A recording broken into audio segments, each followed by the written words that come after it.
মুভির শুরুতে প্রধান ক্যারেক্টার উইকে দেখানো হয়। উই হচ্ছে এই শপিং মলের মালিক। তার সব কিছু গোছালো এবং পরিষ্কার চাই। সে তার শপে এসে একটা সেলফে ময়লা দেখে এবং ব্যাগ অগোছালো অবস্থায় ছিল। এজন্য শপের কর্মীকে সে চাকরি থেকে বের করে দেয়। এরপর সে আরও একটা শপে গিয়ে একটা ছেলেকে দেখে। তার দিকে তাকিয়ে সে অবাক হয়ে যায়। ছেলেটির নাম জায়ান।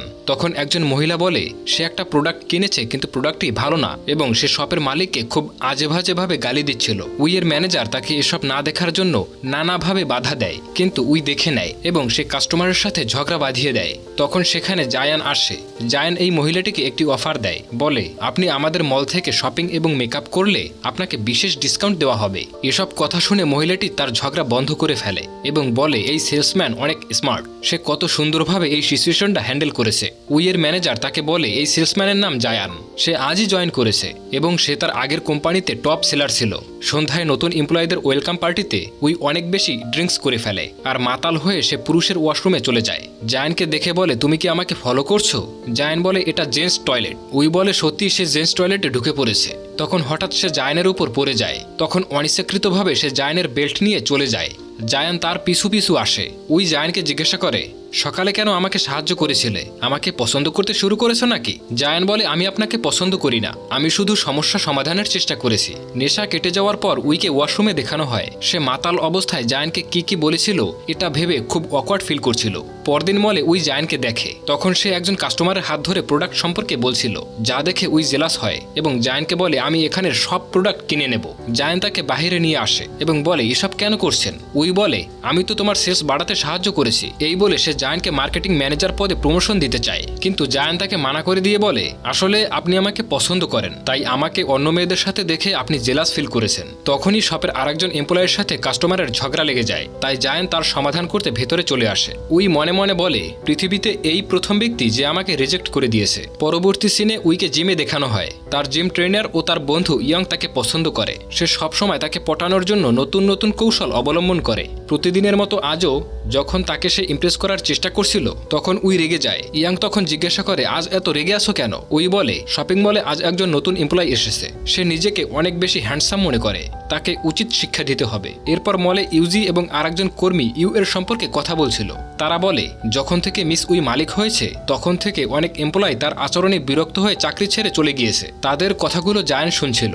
তখনই মলে কয়েকজন লোক এসে ভাঙচুর করতে শুরু করে এবং বলে এই মলের সমস্ত প্রোডাক্ট নকল এবং দামও অনেক বেশি। উই এসে বলে এসব বন্ধ করো আর এখান থেকে তোমরা চলে যাও, কিন্তু তারা তখন উইয়ের সাথে বাজে আচরণ করছিল এবং তাকে মারতে যায়। তখন জায়ান তাদেরকে মেরে উইকে নিয়ে সেখান থেকে পালিয়ে যায়। জায়ান বলে আপনি সবার সাথে উচ্চস্বরে কথা বলেন, এই জন্যই কেউ আপনাকে পছন্দ করে না। কিন্তু উই তার এসব কথা না শুনে জায়ানকে বলে তুমি আমাকে আপনি করে কেন বলছো? তুমি চাইলেই আমাকে নাম ধরে ডাকতে পারো। এসব শুনে জায়ান রাগান্বিত হয়ে বলে আমি আপনাকে সবসময় বাঁচাতে পারবো না, সবার সাথে ভালো ব্যবহার করার চেষ্টা করবেন। এরপর জায়ানকে টিউশন ক্লাসে দেখানো হয়। সে তার বইয়ের মধ্যে একটা চিঠি দেখতে পায় যেখানে লেখা ছিল আজ রাত 8টায় উইয়ের সাথে দেখা করতে এই ঠিকানায় চলে এসো। সে চিঠিটা ডাস্টবিনে ফেলে দেয়। অন্যদিকে উই জায়ানের জন্য অপেক্ষা করছিল। উইয়ের ম্যানেজার বলে জায়ান হয়তো টিউশন ক্লাসে গিয়েছে, এই জন্যই হয়তো সে আসতে পারেনি। এরপর সে জায়ানের টিউশন ক্লাসের সামনে চলে আসে। উই জায়ানকে জিজ্ঞাসা করে তুমি আমাকে ইগনোর কেন করছো? আমার সাথে দেখা করতে আসনি কেন?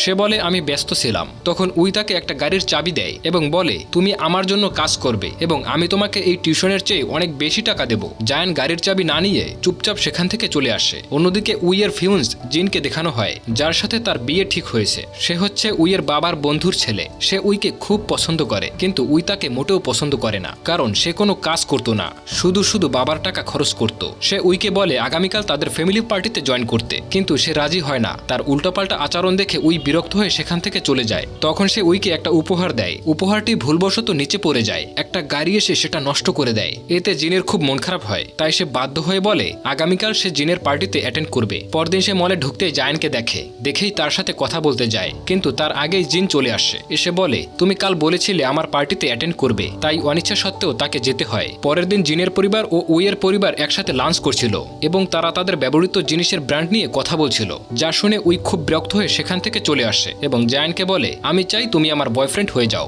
জায়ান বলে আমি আগেই না করে দিয়েছি। উই বলে মাত্র 1 মাসের জন্য হলেও তুমি আমার বয়ফ্রেন্ড হয়ে যাও, তারপর আমি তোমাকে এই মলের ম্যানেজার বানিয়ে দেব এবং বছরে 15 দিন ছুটি পাবে। পাবে। এসব শুনেও জায়ান না করে দেয়। তখন উই বলে 2 দিন সময় দিলাম আমি তোমাকে, ভেবে জানাবে। পরে সে কার থেকে দেখে জায়ানকে একটি মেয়ে জড়িয়ে ধরেছে। পরবর্তী সিনে জায়ানের সাথে সেই মেয়েটিকে ডিনার করতে দেখা যায়। এই মেয়েটি হচ্ছে গুহি, যে জায়ানের ছোট বোন। আর তাদের কথা শুনে বোঝা যায় জায়ানের বাবা ঋণগ্রস্ত ছিল, যা তাকে পরিশোধ করতে হবে। তাই সে দিনরাত কাজ করে। আর গুহির ইচ্ছা সে অন্য দেশে গিয়ে পড়াশোনা করবে, কিন্তু স্কলারশিপ না পাওয়ার জন্য তার মন খারাপ ছিল। তখন সে বলে তুমি মন খারাপ কেন করছো, আমি তোমাকে অবশ্যই বাইরে পড়তে পাঠাবো। অপরদিকে জিমে ইয়ং এবং উইকে দেখানো হয়, যেখানে ইয়ং উইকে পটানোর চেষ্টা করছিল। তাই সে বলে আমি জায়ানকে পছন্দ করি, তুমি প্লিজ আমার পথ থেকে সরে যাও। তখন ইয়ং বলে তুমি যাকে পছন্দ করো তার সম্পর্কে কি কি জানো, হয়তোবা তার গার্লফ্রেন্ড রয়েছে। এটা শুনে উইয়ের গত রাতের কথা মনে পড়ে যায়। তাই সে ইয়াংকে বলে কিভাবে তার সম্পর্কে জানবো। ইয়াং বলে ফ্যামিলি পিকনিকের অর্গানাইজ করো, সেখানে যদি তার পরিবারের সাথে তোমাকে পরিচয় করিয়ে দেয় তাহলে বুঝতে পারবে সেও তোমাকে পছন্দ করে। পরদিন উইয়ের ফ্রেন্ডদের সাথে ফ্যামিলি পিকনিক দেখানো হয়, যেখানে জায়ানের সাথে কেউ আসেনি। উই জায়ানকে জিজ্ঞাসা করে তোমার সাথে কেউ আসেনি কেন,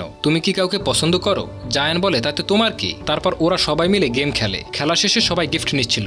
তখন জায়ান উইকে না দেখে খুঁজতে শুরু করে। যখন তাকে খুঁজে পায় তখন উই রেল স্টেশনে বসে ড্রিঙ্কস করছিল। কাছে আসলে তাকে বলে আমি কি এতটাই বদমেজাজি যে কেউ আমাকে পছন্দ করে না, আমি এই শপিং মলের দায়িত্ব থেকে রিজাইন করে নিব।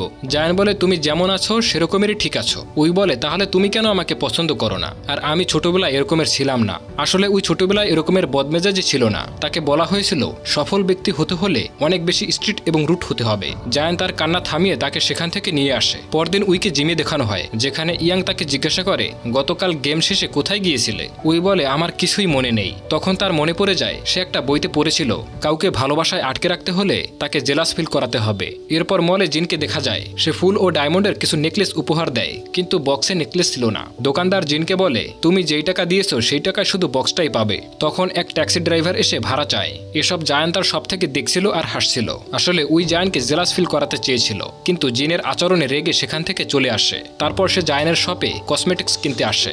জায়ান তাকে বলে তোমার এসব করার কোনো প্রয়োজন নেই। তখনই জিন সেখানে এসে বলে আজ রাতে আমার সাথে ডিনার করবে, কিন্তু উই না করে দেয়। তবুও জিন বারবার রিকোয়েস্ট করে।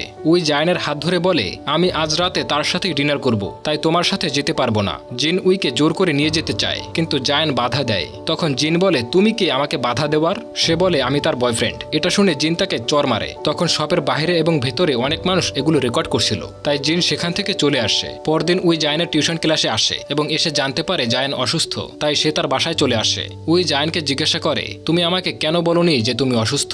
এই অসুস্থ শরীরে তুমি কেন কাজ করছিলে? আর আজ থেকে সুস্থ না হওয়া পর্যন্ত তোমার ছুটি। তারপর সে ইউটিউব দেখে চিকেন স্যুপ রান্না করে এবং বলে তুমি প্রথম ব্যক্তি যার জন্য আমি রান্না করছি। তখন জায়ান স্যুপটা মুখে দেয়। তার খাওয়া দেখে উই একটু টেস্ট করে আর বুঝতে পারে খাবারটা অনেক জঘন্য হয়েছে। তারপর উই যখন রুম থেকে বাইরে আসে তখন গুহিকে দেখে অনেক রেগে যায়। বলে তোমার বয়ফ্রেন্ডের প্রতি লক্ষ্য রেখো, আর সুস্থ হলে তাকে কাজে আসতে বলবে। গুহি তার অ্যাটিটিউড দেখে বলে নিশ্চয়ই আপনি মিস উই, সে আমার ভাই লাগে। এই কথা শুনে সে হতবাক হয়ে যায়। এরপর সে ইয়াংকে সবকিছু বলে কান্না করছিল। তখনই আবার তার সেই বইয়ের কথা মনে পড়ে যায়। পরদিন উই জায়ানের শপে আসে। তাকে দেখে জায়ান কাছে আসে। উই তার সাথে কথা না বলে বরং ইউসিকে বলে তুমি রেডি হয়ে যাও, তোমাকে মলের প্রমোশনাল শুটের জন্য সিলেক্ট করা হয়েছে। তখন জায়ান তার সাথে কথা বলতে আসে। সেই সময় ইয়াং তার মাঝে চলে আসে। জায়ান বলে আমি তার সাথে জরুরি কথা বলবো, তাই তুমি এখান থেকে সরে যাও। তারপর উই ইয়াং এর হাত জড়িয়ে ধরে। এই দেখে জায়ান অবাক হয়ে যায়। সন্ধ্যায় উই যখন বাড়ি যাচ্ছিল তখন জায়ান তাকে বলে তোমার সাথে জরুরি কিছু কথা আছে, এবং তাকে বাড়ি নিয়ে আসে। তার জন্য অনেক ভালো ভালো খাবার রান্না করে। জায়ান উইকে বলে তুমি অন্য কারোর জন্য বদলে যেও না, তোমার এই অ্যাটিটিউড তোমার সাথেই স্যুট করে। আসলে আমি তোমাকে আগে পছন্দ করতাম না, কিন্তু এখন আমি মনে হয় তোমার প্রেমে পড়ে গিয়েছি। তুমি কি আমার গার্লফ্রেন্ড হবে? এসব শুনে উই ভাবে সে হয়তো স্বপ্ন দেখছে। পরবর্তী সিনে গুহি বাসায় আসে এবং একটা ওয়ালমেট দেখে সে খুশিতে নাচতে থাকে। সে টেবিলে 2টা প্লেট দেখে জায়ানকে জিজ্ঞাসা করে নিশ্চয়ই বদমেজাজে উই এখানে এসেছিল তাই না? জায়ান বলে প্লিজ তুমি তাকে এসব বলো না, সে আমার গার্লফ্রেন্ড, আর এই ওয়ালমেটটা সে তোমাকে গিফট করেছে। সে রেগে যায় আর বলে আমি আর এখানে আসবো না, এখন থেকে আমি হোস্টেলে থাকবো। পরদিন তারা শুট করছিল। যখনই তারা স্পটটি ঘুরে দেখতেছিল তখনই তাদের উপর মৌমাছি অ্যাটাক করে বসে। তারা সবাই পালাতে থাকে। জায়ান মুখে আঘাত পায়। উই তাকে যত্ন সহকারে ব্যান্ডেজ করে দেয়। রাতে জায়ান উইয়ের রুমে যেতে চায়, কিন্তু দরজার সামনে এসে নক না করে চলে যাচ্ছিল। তখনই উই চিৎকার দিয়ে এসে দৌড়ে তার কোলে উঠে পড়ে এবং বলে আমার রুমে ককরোচ রয়েছে। জায়ান তার রুমে গিয়ে ককরোচটিকে মেরে ফেলে। তখন উই জায়ানকে জিজ্ঞাসা করে তুমি সবকিছু এত সহজে কিভাবে সমাধান করো? তোমার সাথে থাকলে আমার মনে হয় পৃথিবীতে কোনো সমস্যাই নেই। জায়ান বলে, আমি ছোটবেলা থেকে এরকমের ছিলাম না। মা মারা যাওয়ার পর বাবা আমাদেরকে ছেড়ে চলে যায়। সংসারের দায়িত্ব পালন করতে গিয়ে মানুষের সাথে কিভাবে ডিল করতে হয় তা শিখেছি। পরদিন সকালে ইউজি আসে এবং সে বলে সে অসুস্থতার জন্য এই শুটিং সে করতে পারবে না, কারণ সে জেনে গিয়েছে তাদের অ্যাফেয়ার চলছে। তাই তাদের মধ্যে বন্ডিংটা বাড়াতে উইকে বলে বাকি শুটিং যেন সে করে। উই রাজি হয়ে যায়। শুটিং এর সময় ফটোগ্রাফার তাদের ছবি একসাথে তুলছিল না। তখন উই ফটোগ্রাফারের চোখের দিকে তাকিয়ে বুঝতে পারে এ হচ্ছে জিন। জিনকে বলে, তুমি কেন আমার পিছু পিছু লেগে আছো? জিন বলে, আমি তোমার ফিয়ান্স, তুমি আমার সাথে এভাবে কথা বলতে পারো না। উই জিনকে বলে, তুমি আমার ফ্যামিলি ফ্রেন্ড, তাই জন্য তোমার এসব সহ্য করেছি, তাই প্লিজ এখন এখান থেকে চলে যাও। পরবর্তী সিনে জায়ান আর উইয়ের অ্যাড পুরো শহরে দেখাচ্ছিল, আর ইয়ং ফটোগুলো দেখে খুব মন খারাপ করে। পরে জায়ান গুহিকে উইয়ের সাথে দেখা করতে শপে নিয়ে আসে। গুহি তার ব্যবহারের জন্য উইয়ের কাছে ক্ষমা চায়। উই তাকে শপের সব থেকে দামি একটা নেল পালিশ গিফট করে। এরপর জায়ানের ঘরে তারা দুজন লাঞ্চ করছিল, তখন গুহি এসে বলে সে স্কলারশিপ পেয়েছে। গুহি উইকে বলে, আমি অন্য দেশে চলে যাচ্ছি, আজকের পর থেকে আমার ভাইয়ের সমস্ত দায়িত্ব তোমার। এরপর জায়ান এবং উই প্রথমবারের মতো পার্কে ডেট করতে আসে। জায়ান তাকে পার্কের সব আলো জ্বালিয়ে সারপ্রাইজ করে দেয়, আর সুন্দর মুভিটি এখানেই সমাপ্ত হয়।